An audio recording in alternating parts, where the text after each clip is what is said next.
देखिए जेई 2005 का क्वेश्चन है, क्या क्वेश्चन है?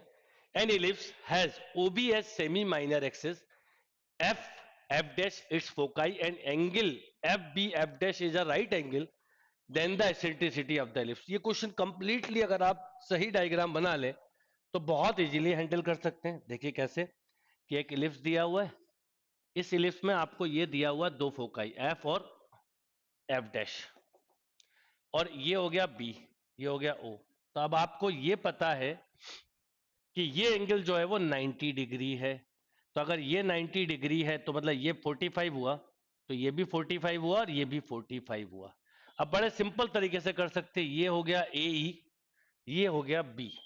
यानी अगर मैं आपसे बोलूं कि 1045 क्या होता, तो आप बोलते sir B upon A E, यानी ये 1 हो गया, तो A E equal to B या E equal to B by A, right. E की वैल्यू क्या आ गई? B by A. अब आपको पता है अगर मैं ई स्क्वायर करूं तो ई स्क्वायर होता है 1 minus B square by A square, right. तो अगर इसकी स्क्वायरिंग कर दें तो ई स्क्वायर हो गया B square by A square, ये वैल्यू यहां डाल दीजिए। तो B square by A square, इसको भी डाला plus B square by A square equal to 1, या ऐसा बोल सकते हो आप B square by A square equal to 1/2, right. तो B square by A square, या इसी को कर देते तो B square by A square मिल गया 1/2, है ना। या इसको कैसे लिख सकते थे और बता रहा हूं, तो आपको इसेंट्रिसिटी मिल गई √1 माइनस 1/2 मतलब 1/√2, पहला तरीका। दूसरा आपके पास ये था, तो इसका मतलब ये हुआ कि इसेंट्रिसिटी होती है √1 minus B square by A square.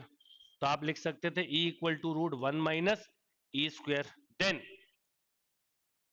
ये स्क्वायरिंग करते तो E square equal to 1 minus E square, तो 2e square equal to 1, then E square equal to 1/2, तो ई आ गया 1/√2, राइट। यानी दो जो भी तरीके से चाहे इजीली इस क्वेश्चन को हैंडल कर सकते थे। देखिए जेई 1995 का एक क्वेश्चन है, कलेक्शन ऑफ क्वेश्चंस है मैं जो आपके साथ शेयर कर रहा हूं, और ये क्वेश्चंस अगर आप अच्छे से अंडरस्टैंड करेंगे तो आप जेई में हाईएस्ट परसेंटाइल इजीली स्कोर कर सकते हैं। अब देखिए पूछा क्या है, the radius of the circle passing through the foci of the ellipse, okay, and having its center 0,3, मतलब एक ऐसा सर्कल जो कि इसकी फोकाई से पास हो रहा है और जिसका सेंटर 0,3 है। अगर हम लॉजिकली देखें तो कुछ क्वेश्चन ऐसा है ना, ये 0,3 मतलब ये हो गया और फोकाई ये हो गई, फोकाई हो गई ए ई कॉमा 0 होती है तो पहले ई निकाल लेते, तो 1 माइनस 9/16 यानी √7/4 ई है, तो ए ई हो जाएगा √7, यानी इस पॉइंट के कोऑर्डिनेट है। आप क्वेश्चन तो इजीली हैंडल कर लोगे, और इसके हो जाएंगे 0,3। अब सर्कल आपसे बोला रेडियस, तो इसका मतलब है लिखा ना the radius of the circle passing through the foci of the ellipse and having centre, centre क्या है उसका 0,3। तो एक ऐसा सर्कल जो कि इसकी फोकाई से जा रहा है और ये उसका सेंटर है मान लीजिए, तो सेंटर से इस पॉइंट तक का डिस्टेंस रेडियस हो जाएगा, तो 7 + 9 यानी √16 इक्वल टू 4। तो आंसर क्या आ जाएगा? 4। बहुत ही सिंपल से लॉजिक पे बेस्ड क्वेश्चन था कि पासिंग थ्रू बोला है फोकाई अलग से बनाए, तो √7,0 और सेंटर जो है वो इसकी फोकाई है, तो फोकाई कितनी है, सॉरी फोकाई है √7,0 और पासिंग थ्रू 0,3, तो इन दोनों पॉइंट का डिस्टेंस इक्वल टू रेडियस। देखिए जेई 22 का एक क्वेश्चन है, क्या क्वेश्चन है जरा देखिएगा। Let the foci of the ellipse and hyperbola coincide, ठीक है, इसकी फोकाई और इसकी फोकाई कोइंसाइड करती है, ठीक है, करती है, तो फिर आपके लिए अल्फा निकल आएगा। Then the length of latus rectum of the hyperbola, अब length of latus rectum of the hyperbola मतलब 2b स्क्वायर बाय ए, यानी 2 अल्फा बाय ए, या अल्फा ऐसा मान लो √अल्फा का स्क्वायर है, राइट। तो मुझे अल्फा निकालना है बेसिकली।